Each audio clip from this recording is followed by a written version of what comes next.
84 number अनमोल वचन। क्या पढ़ा गया था? एक बच्ची का चना खाने का मन हुआ, स्कूल की छुट्टी के बाद कोई चने खाने के लिए खड़ा होगा। बेचने वाले ने कहा उठा लो। देखता रहा पर वो अपने आप नहीं उठाया, जाने लगा। तभी चने वाले ने रोका और अपने हाथ से चना किया और पूछा खुद क्यों नहीं उठाया? बोला मेरी मुट्ठी छोटी थी, आपकी बड़ी, आपने अपने हाथ से दिया तो बहुत सारे मिल गए, मैं तो कम उठाता। अर्थात अपनी इच्छा से कम मिलता है और निरीक्षा होने पर बहुत मिलता है। कल ये हुआ था। इसके बाद आज भगवान क्या बोल रहे हैं? 85 नंबर अनमोल वचन। हर बार बंदरगाह पर जहाज किनारे पर खड़े हो जाती हैं तो डूबने का डर नहीं होता। इसी प्रकार से तुम आत्मा स्वरूप में स्थित हो जाते हो तो तुम्हें डूबने का डर नहीं होता। आत्मा स्वरूप में खड़े हो जाते हो। आत्मा की तुलना किससे की गई है? आकाश से। आकाश लाखों साल से ऐसी है, कितने आए चले गए, हम सब भी चले जाएंगे, लेकिन आकाश तो अपनी जगह है ना। इसी तरीके से जो जीव अपनी आत्मा में टिक गया तो उसको मरने का डर नहीं होगा, न वो मरेगा। क्यों नहीं मरेगा? इसका प्रमाण एक लाइन में गुरु ने दिया है। क्या दिया है? ईश्वर अंश जीव अविनाशी। ईश्वर अंश, ईश्वर का अंश जो जीव में होता है वो अविनाशी है, वो मरने वाला नहीं ना। क्यों मरने वाला नहीं है? क्यों? क्योंकि बोला है आत्मा ब्रह्म की तुलना से जिसका न रूप न रंग, जो त्रिगुणों से भिन्न है, वो निराकार परमात्मा जिसका कोई रूप और रंग है ही नहीं ना। कोई रूप ही नहीं, कोई रंग नहीं है। इसको न कोई अग्नि जला सकती है, न कोई बंदूक बम मार सकता है, इसको किसी प्रकार से नष्ट नहीं किया जा सकता। कैसे? बोला आकाश है ना, अभी यूक्रेन में 2 साल से युद्ध हो रहा है, कितने लाखों लोग मारे जा चुके, लेकिन आकाश में कोई फर्क पड़ा? कहाँ फर्क पड़ा? धरती पर जितने मकान थे, होटल थे, दुकान थी, धरती में जितने निर्माण थे वो सब ध्वस्त हो गए। जो जीव थे वो ध्वस्त हो गए। लेकिन आत्मा जिसको न कोई मार सकती है, न जला सकती है, न सुखा सकती है, न उसको नष्ट कर सकती है। आत्मा को किसी भी प्रकार से नष्ट नहीं किया जा सकता। यही गुरुजी हमें रोज बैठा करके समझाते हैं कि मान या न मान तू है भगवान। रोज बैठा समझाते हैं। कोई दिन ऐसा नहीं होता जिस दिन वाणी न चले कि तू आत्मा है, तू ब्रह्म है, तू शक्ति है। इसीलिए यहां पर इस बात को कहा जाता है, यहां ज्ञान लेने नहीं आओ, ज्ञान लेने नहीं आओ, तुम ज्ञान स्वरूप पहले से ही हो। जो अज्ञान तुम्हारे अंदर में घुस गया है वातावरण के अनुसार, जो जैसे वातावरण में, जैसे समाज में, जैसे माहौल में है, वैसे उसके अंदर घुस गया। तो जो अज्ञान तुम्हारे अंदर में बाहर के द्वारा अंदर चला गया है, उसको अपने उस अज्ञान को मिटाने आओ। और अज्ञान कौन मिटाएगा? सद्गुरु मिटाएगा। क्यों? मत कोई भूले भरम संसार, गुरु बिन कोई न उतरे भव पार। बिना गुरु कोई भव पार उतर ही नहीं सकता, असंभव है। क्यों असंभव है? जैसे आज तक इस धरती पर कोई भी जीव, कोई प्राणी अपने आप तैरना नहीं सीख पाया। आज तक कोई प्राणी अपने आप तैरना सीखना चाहे और जो वर्ल्ड चैंपियन है तैराकी में, उसकी किताब पढ़ ले, रट ले, घोट ले, और उसके बाद में तैरने के लिए उतरे पानी में, सब भूल जाएगा, डूब जाएगा। क्यों? क्योंकि शुरू में जब तक सहारा नहीं मिलेगा, शुरू में जो साकार गुरु होता है, जो तैराकी का मास्टर होता है, गुरु होता है, जब वो तुमको तैराकी सिखाता है तो उस समय तुम्हारा बैलेंस बनाए रखने के लिए तुम्हारे पेट के नीचे हाथ लगाता है वो, और साथ साथ अपना खड़े होकर तैरना होता है। वो खड़े होकर के तुमको साथ साथ प्रैक्टिस कराता है, तुम्हारे बॉडी बैलेंस को वो बनाए रखता है, नीचे पानी में न जाने पाए, और तुमको समझाता है ऐसे लंबा हाथ मारो, ऐसे पैर मारो, तुमको बताता है। 10-5 दिन तुमको सिखाता है, तुम्हारे बॉडी बैलेंस को बनाए रखता है, और 10-5 दिन में तुम बॉडी बैलेंस को बना लेते हो और फिर धीरे धीरे तैरने लगते हो। वो तुम्हारे कॉन्फिडेंस को डेवलप करने के लिए क्या करता है, 10 दिन तो 1 हफ्ते तुम्हें सिखाता है, साथ साथ तुम्हारे साथ साथ वो तैरता भी है, लेकिन 10 दिन बाद क्या करता है, साथ साथ तुम्हारे तैरेगा, दिखा रहा तैरे, लेकिन हाथ लगा रहेगा, और कुछ ही देर बाद वो क्या होगा, तुमसे कहेगा ऐसे हाथ मारो, ऐसे मारो, और अपना रुक जाएगा और तुमको आगे जाने देगा। जब तुम कुछ दूर चले जाते हो, 10-20 कदम आगे चले जाते हो, उसको ये कॉन्फिडेंस रहता है कि मैं इतनी दूर अगर ये डूबेगा तो मैं इसको जाके बचा लूंगा, उतनी दूर तुमको जाने देता है। और जब तुम 10 फीट 15 फीट आगे निकल गए तो वो कहता है अच्छा वापस आ जाओ, और जब तुमने उसकी आवाज सुनते हो कोच की वापस आ जाओ, तब तुम्हारे मन में आता है कौन जन्म बदला लिया हमसे, आज मार डाला हमको इसने अकेला छोड़ दिया, कोई जन्म का बदला लिया है। अब तुम वहां से 15 फीट वहां जब तुम लौटते हो, उस समय मन में एक विचार आता है इमीडिएट कि हमको आज मार डाला इसने, लेकिन जब वापस आ जाते हो तब तुम्हारे अंदर एक कॉन्फिडेंस जग जाता है, अरे मैं अकेले इतनी दूर वापस अकेले आ गया, तो फिर तुम अकेले तुम धीरे धीरे तैरने में तुम्हारी हिम्मत बढ़ जाती है, और फिर तुम धीरे धीरे तैरना सीख जाते हो, पूरा नदी पार कर जाते हो फिर बिना उसके सहारे। लेकिन शुरू में जब तक वो 10 दिन 25 दिन महीने भर जो जैसी जिसकी जो सीखने की वो है टैलेंट है, कोई हफ्ते में सीख लेता है, कोई महीने में सीखता है, कुछ साल में सीखता है। तुम जितनी तुम्हारे में टैलेंट है तो तुमने हफ्ते में सीख लिया, तुम्हारे में और कम टैलेंट है तो तुमने 6 महीने में सीखा, और कम है तो साल में सीखा, लेकिन साकार गुरु के माध्यम से तुम तैरना सीख जरूर जाओगे। शुरू में उसने तुमको सहारा दिया, तब तुम सीखे, बिना सहारे के तुम सीख नहीं सकते थे। तो बोला ये सहारा, इसीलिए बोला गया है शुरू में तुमको गुरु सहारा देता है, नहीं तुम सब कर सकते हो, बहुत अच्छा भजन गा रहे हो, बहुत अच्छा बता सकते हो, बहुत अच्छा कर सकते हो, सब सहारा देता है, और साथ में बैठा करके तुमसे बुलवाता भी है, कराता भी है। लेकिन जब देख लेता है कि अब ये कार्य करने योग्य हो गया है तो तुमको अकेले भेजता, तुम अकेले ना करो। जब आप कहीं अकेले बोलते हो तो आपके अंदर में एक नया कॉन्फिडेंस जागृत होता है, हम बता सकते हैं, अरे बता सकते हैं। और जब किसी जगह आप जाते हो और कोई प्रश्न करता है, कोई अपनी प्रॉब्लम को बताता है, और जब आप उसको पता लगता है 1 घंटे 1.5 घंटे बताते गए, तब तो उसमें तुमको तहरी मैं 1.5 घंटे बता दिया, 1.5 घंटे कौन बोल रहा था। तो आपके जो है, आपके जो अंदर में गुरु ने ज्ञान भर दिया वो निकलने लगता है।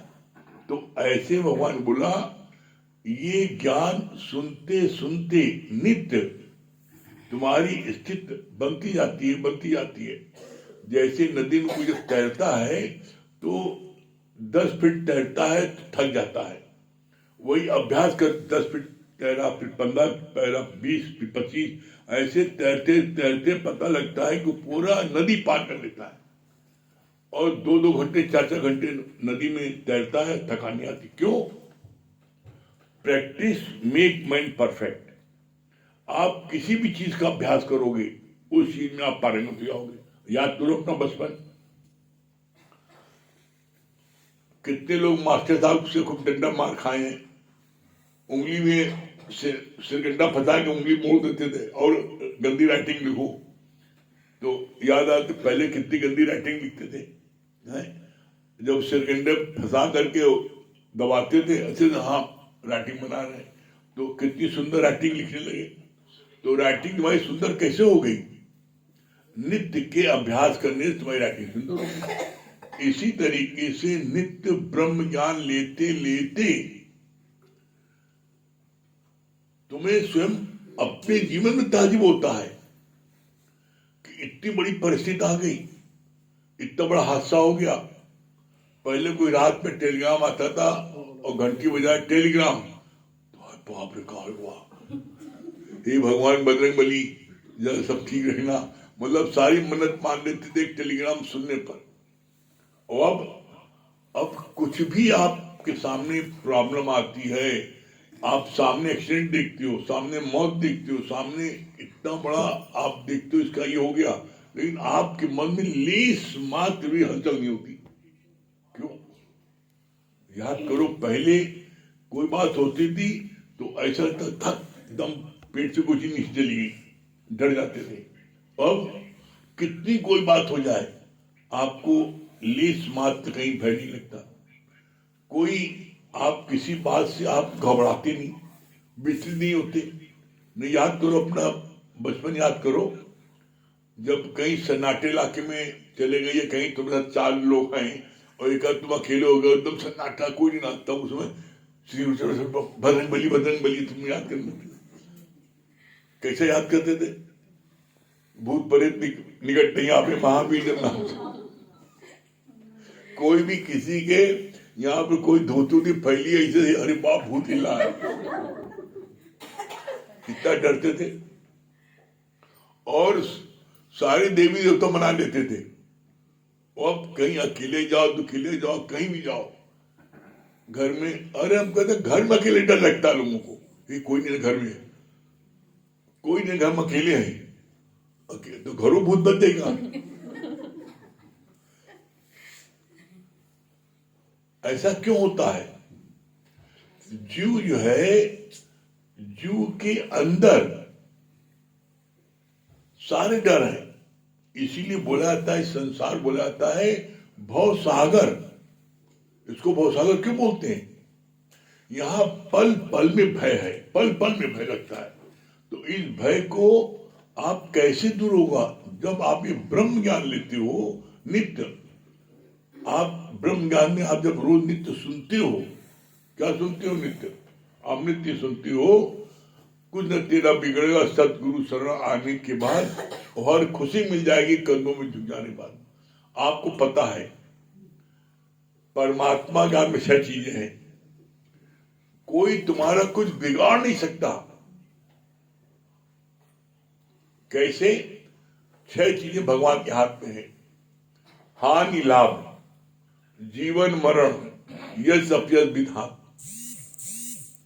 अगर गुंडे बदमाश जिसको चाहे मार दें तो फिर तो पता लगा कि उन्हीं का राज हो जाए।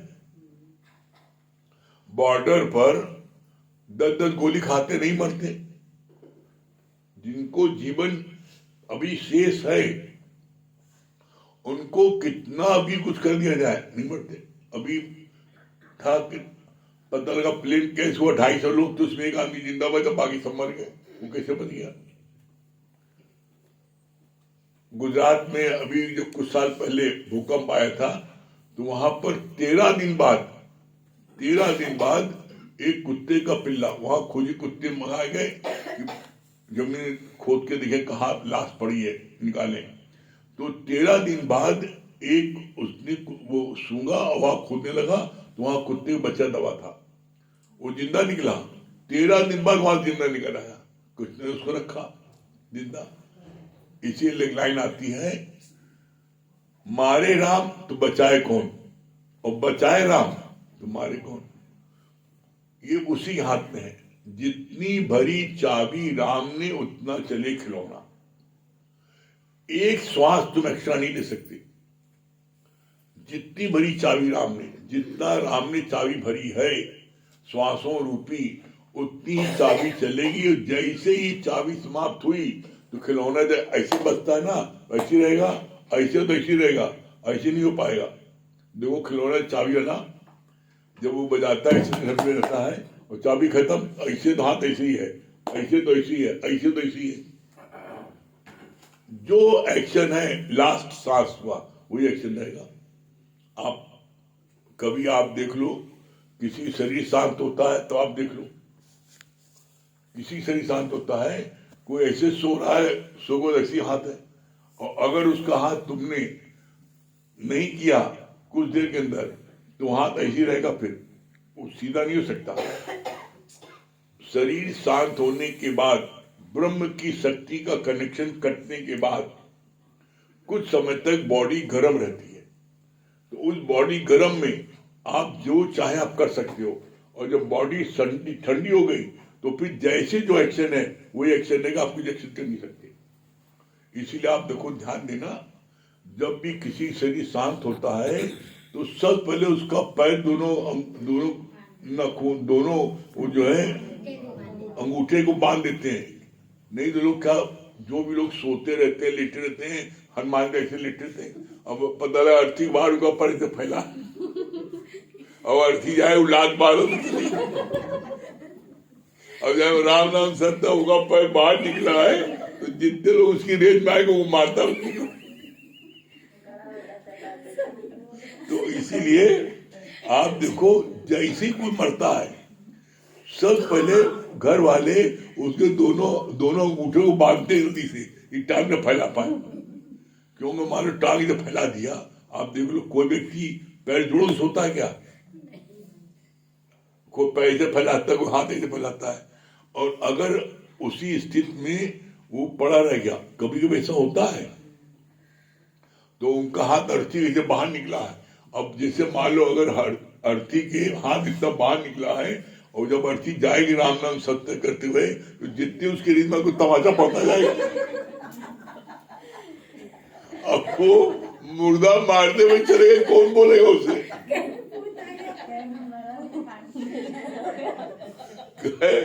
लोग कहीं जिंदा में मारी, मरे के बाद मार रहा है। तो इसलिए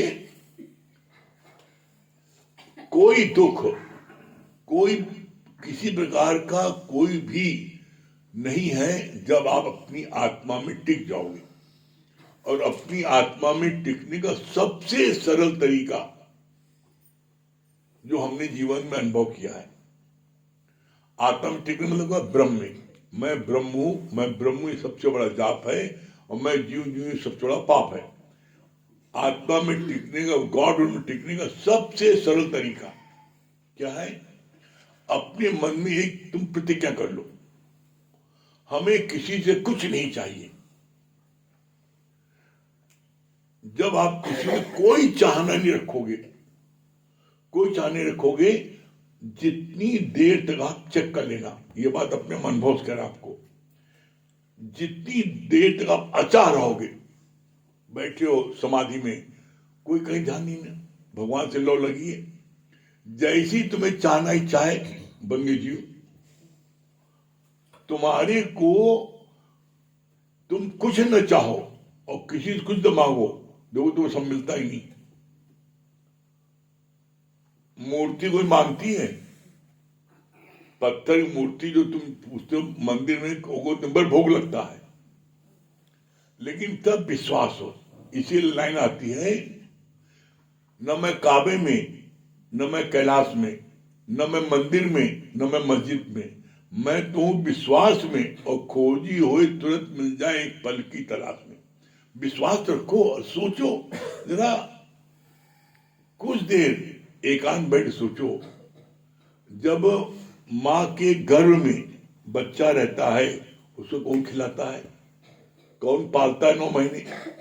उस अंधेरी कोठरी में नाक की जगह नाक लगाता है, आँख की जगह ऐसा नहीं, आँख यहाँ नहीं लगा देता। उस अंधेरी कोठरी उस कारीगर तुम्हारी मूर्ति बनाता है, तुम्हारे को खाते तुम हो और पहुंचता बच्चे को है। कौन कारीगरी है? कुछ तो भगवान कारीगर। देखो, मुर्दे को प्रभु देते हैं लकड़ी कपड़ा आग, और जीवत नर चिंता करे ताके बड़े अभाग। मुर्दे को भी देता है परमात्मा है? और तुम जीते जी कहाँ से खाएंगे? और सबसे ज्यादा लोगों को जब 24 साल हो गया है नौकरी नहीं, कहाँ से खाएंगे बताओ? 24 साल कौन खिलाइस तुम्हें? अरे पलते अलग अलग है प्राणी, पालने वाला एक है। कभी अरे उसी परमात्मा ने शरीर धारण किया है, तो परमात्मा अपने भूखा रखेगा? इसीलिए कोई चाहे वो चोर हो, चाहे बदमाश हो, चाहे मर्डर हो, चाहे कैसा कोई हो अपराधी, उसको खाना जेल में मिलता है। किसी को भूखा नहीं रखता भगवान। तो तुम किसके लिए बेईमानी करते हो भाई? किसके लिए तुम चोरी ठगी करते हो? किसी से कुछ नहीं चाहो, और जब तुम नहीं चाहोगे, जितनी देर तुम कुछ नहीं चाहोगे उतनी देर तुम गॉड ढूंढ रहोगे। कैसे? इस लाइन में भगवान ने प्रमाण दिया है, चाह चमारी चिमड़ियत नीचन से नीच, और तू तो पूर्ण ब्रह्म था। यदि चाहना होती बीच एक चाहना तुमको ब्रह्म से जीव बना देती है, और चाहना की पूर्ति में जो गलत साधन प्रयोग करते हो जीव से हैवान बना देती है। हैवान बनाया किसने? चाहना। इसलिए ये सत्संग कल वृक्ष है। यहां पर जो तुम परमात्मा से प्रार्थना करोगे पूरा होगा। आप देख लेना, ऐसा मन भाव रख लो तो आप देखना आपको कितनी मन में शांति मिलती है, कितना मन में आपको कभी किसी बात की कोई निराशा नहीं होगी। आप जब किसी को नहीं चाहिए तो आप फिर अब्राहम बादशाह, चाहने में तो होता है, दुम हिलाता आदमी, दुम कभी लाता है जब कुछ चाहिए, हमें इसे कुछ चाहिए, दुम हिला रहा है। हमें किसी को नहीं चाहिए, लेकिन अब इसके मतलब नहीं होता किसी को कुछ नहीं चाहिए तो उदंड हो जाओ। विनम्र तब भी रहना चाहिए। विनम्रता जो है ये विद्या का मतलब क्या है? विद्या का मतलब विनम्रता। विनम्रता कभी नहीं छोड़नी चाहिए। अगर विनम्रता आपने छोड़ दिया तो इसको तो आपने कोई चीज कुछ भी आपने हासिल नहीं किया। बड़े हैं उनको बड़ों का सम्मान है, छोटे छोटों का प्यार है। ज्ञान में सिखाता है सबसे प्यार करना, किसी नफरत करना नहीं सिखाता। बाकी अमित भैया बताएंगे आगे।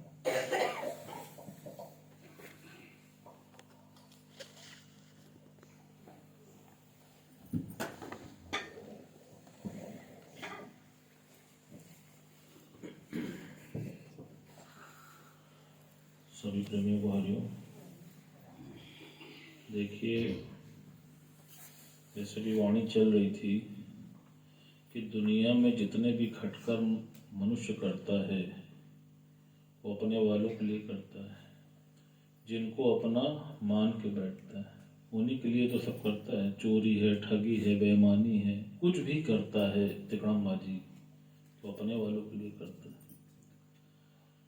एक बार एक राजा और रानी जंगल में गए।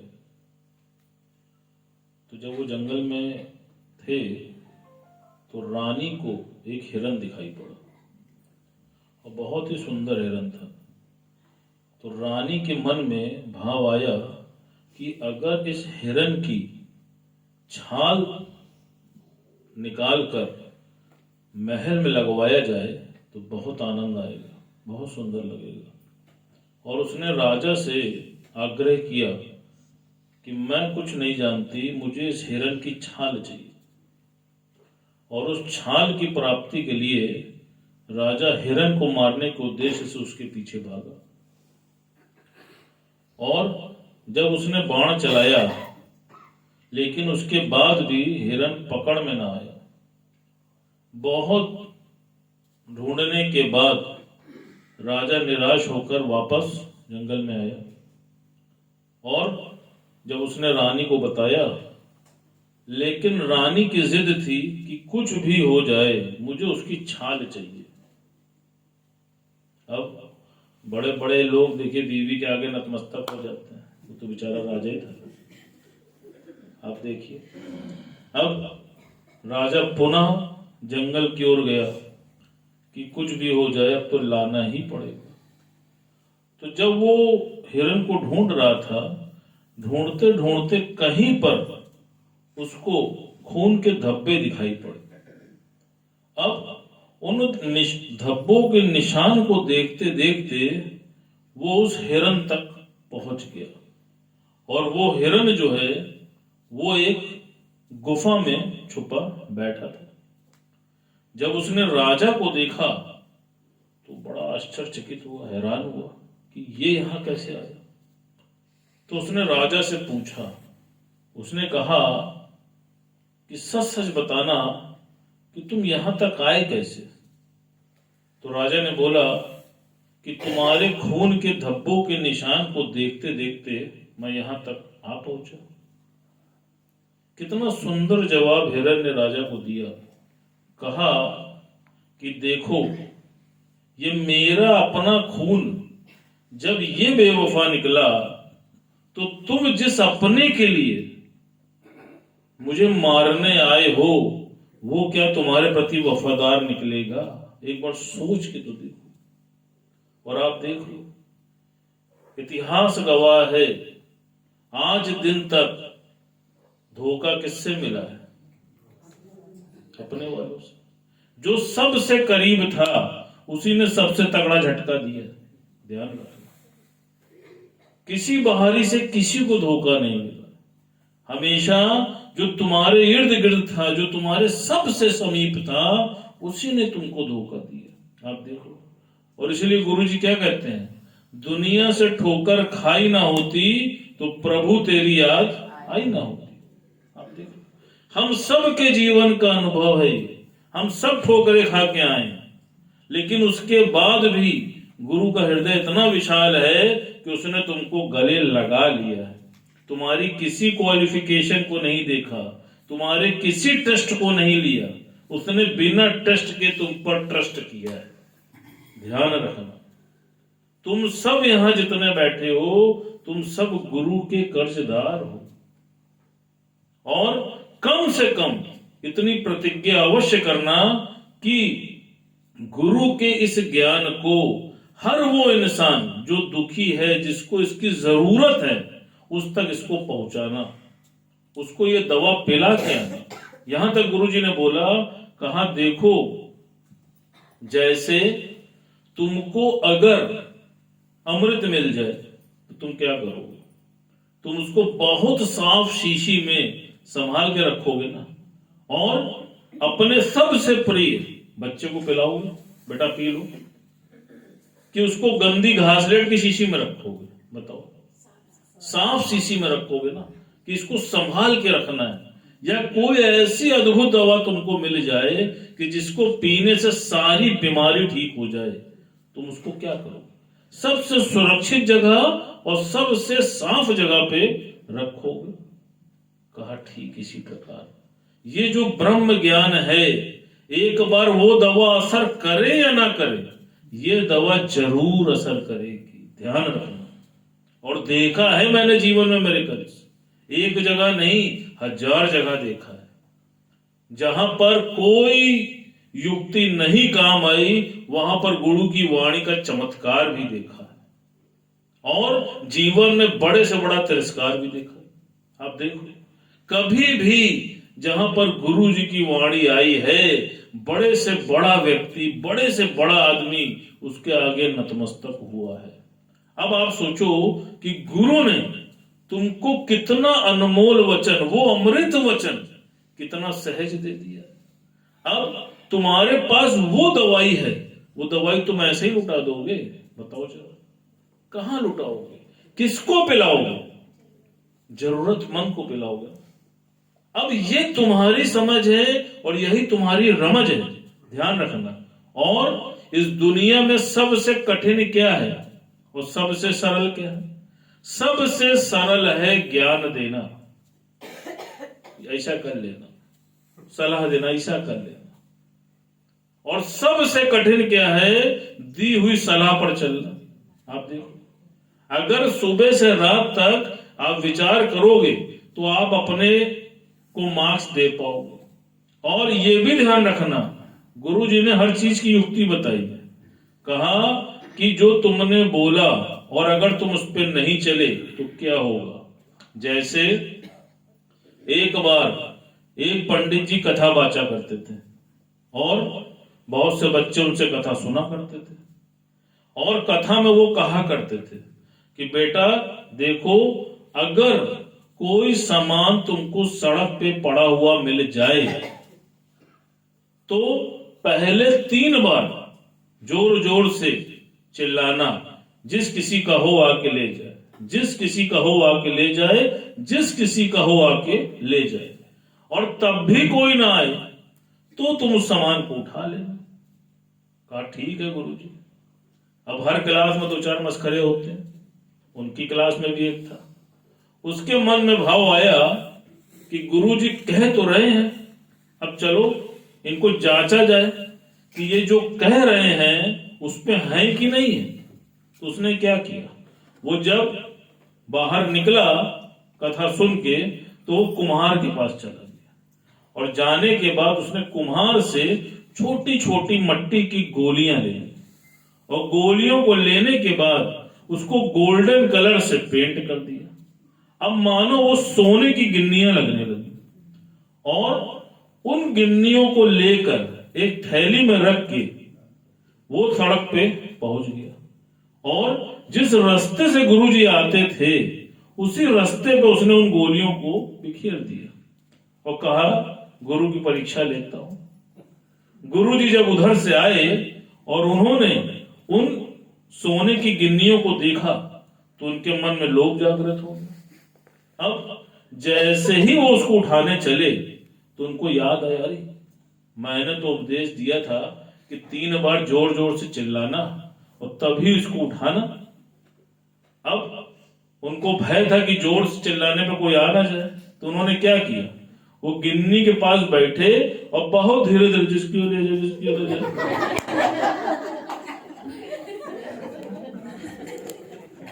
3 बार वो मने मन बोल गए।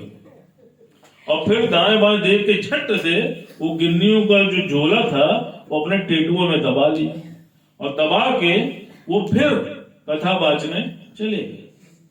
अब वो जो शिष्य था शरारती, वो तो पहले से बैठा था और गुरुजी की सारी हरकतों पर उसका ध्यान था।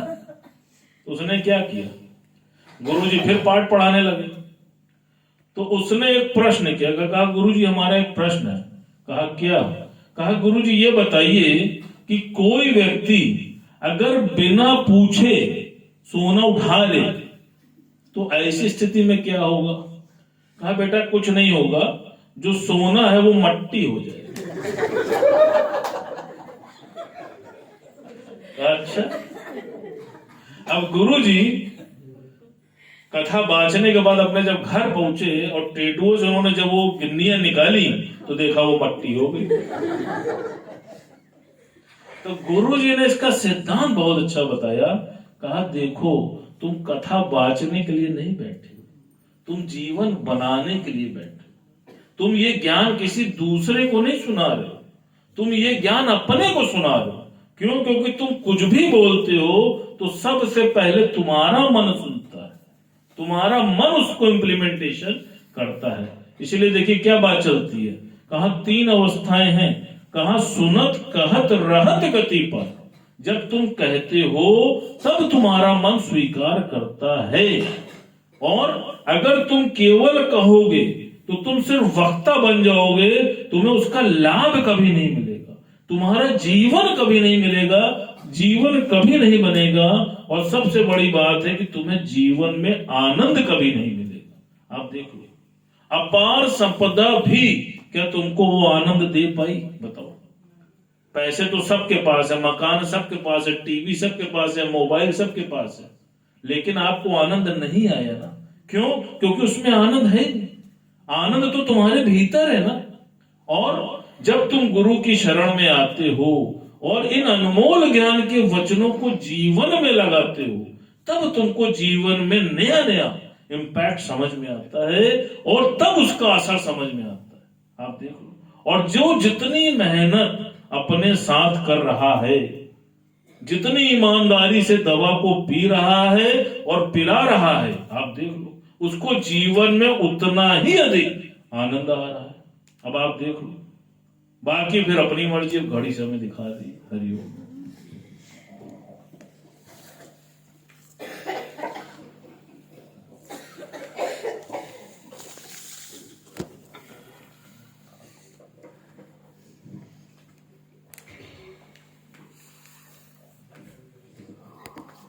सभी को हरिओम, राम राम। जन्म जन्म का साथ है तुम्हारा, हमारा हमारा तुम्हारा। जन्म जन्म का साथ है तुम्हारा, हमारा हमारा तुम्हारा। करेंगे सेवा हर जीवन में, पकड़ो हाथ हमारा। करेंगे सेवा हर जीवन में, पकड़ो हाथ हमारा। जन्म जन्म का साथ है तुम्हारा, हमारा हमारा तुम्हारा। जन्म जन्म का साथ है तुम्हारा, हमारा हमारा तुम्हारा। जब भी जन्म मिलेगा सेवा करेंगे तेरी। जब भी जन्म मिलेगा सेवा करेंगे तेरी। करते हैं तुमसे वादा, शरण रहेंगे तेरी। करते हैं तुमसे वादा, शरण रहेंगे तेरी। हर जीवन में बनकर साथी, तेरा साथ हमारा।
संसार जगत में फिरता और तुम्हारा जन्म जन्म का साथ है तुम्हारा हमारा